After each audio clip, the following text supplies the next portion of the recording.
Apparently, millennials as a generation, which is a group of people who were born approximately 1984 and after, are tough to manage. And they're accused of being entitled and narcissistic, self-interested, unfocused, lazy. But entitled is the big one.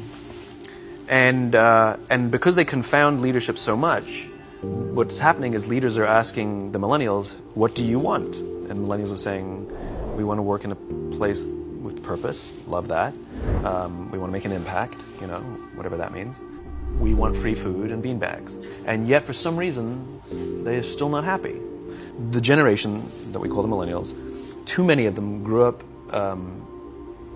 subject to, not my words, failed parenting strategies, where, for example, they were told that they were special all the time. They were told that they could have anything they want in life, just because they want it. Some kids got participation medals. You got a medal for coming in last, right? Which the science we know is pretty clear, which is it devalues the medal and the reward for those who actually work hard, and that actually makes the person who comes in last feel embarrassed because they know they didn't deserve it, so it actually makes them feel worse, right?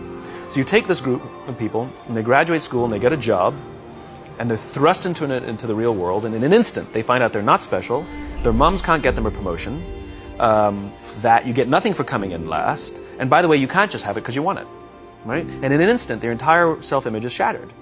And so you have an entire generation that's growing up with lower self-esteem than previous generations. The other problem, to compound it, is we're growing up in a Facebook, Instagram world. In other words, we're good at putting filters on things. We're good at showing people that life is amazing even though I'm depressed, right?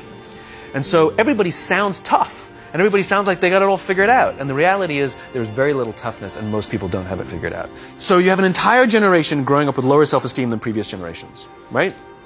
Through no fault of their own. Through no fault of their own, right? They were dealt a bad hand, right? Now let's add in technology. We know that engagement with social media and our cell phones releases a chemical called dopamine. That's why when you get a text, it feels good. So, you know, we've all had it where you're feeling a little bit down or feeling a bit lonely, and so you send out 10 texts to 10 friends, you know, hi, hi, hi, hi, hi, because it feels good when you get a response, right? Right? It's why we count the likes, it's why we go back 10 times to see if my Instagram is growing slower, did I do something wrong? Do they not like me anymore, right? The trauma for young kids to be unfriended, right?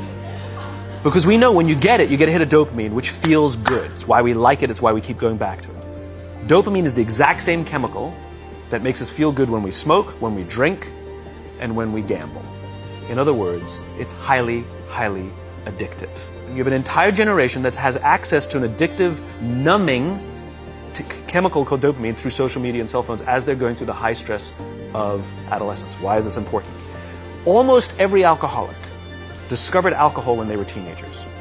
When we're very, very young, the only approval we need is the approval of our parents.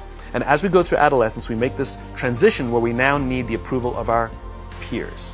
It's a highly, highly stressful and anxious period of our lives, and we're supposed to learn to rely on our friends. What's happening is because we're allowing unfettered access to these dopamine-producing devices and media, basically it's becoming hardwired, and what we're seeing is as they grow older, too many kids don't know how to form deep, meaningful relationships. Their words, not mine. They will admit that many of their friendships are superficial. They will admit that their friends, that they don't count on their friends, they don't rely on their friends, they have fun with their friends, but they also know that their friends will cancel on them if something better comes along. Deep, meaningful relationships are not there because they never practice the skill set, and worse, they don't have the coping mechanisms to deal with stress. So when significant stress starts to show up in their lives, they're not turning to a person, they're turning to a device, they're turning to social media, they're turning to these things which offer temporary relief. We know, the science is clear, we know that people who spend more time on Facebook suffer higher rates of depression than people who spend less time on Facebook. Right? These things balance. Alcohol is not bad. Too much alcohol is bad. Gambling is fun. Too much gambling is dangerous. Right? There's nothing wrong with social media and cell phones. It's the imbalance. Right? If you're sitting at dinner with your friends and you're texting somebody who's not there, that's a problem. That's an addiction. If you're sitting in a meeting with people you're supposed to be listening to and speaking, and you put your phone on the table, face up or face down, I don't care, that sends a subconscious message to the room that you're just not that important to me right now, right? That's what happens. And the fact that you cannot put it away is because you are addicted, right? If you wake up and you check your phone before you say good morning to your girlfriend, boyfriend, or spouse, you have an addiction.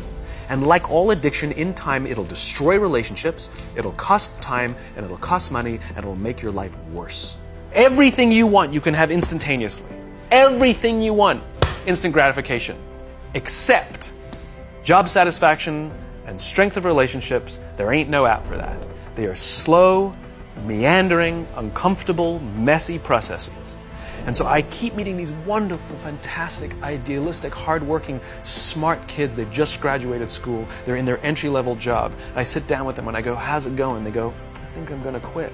I'm like, why? They're like, I'm not making an impact. I'm like, you've been here 8 months. You know?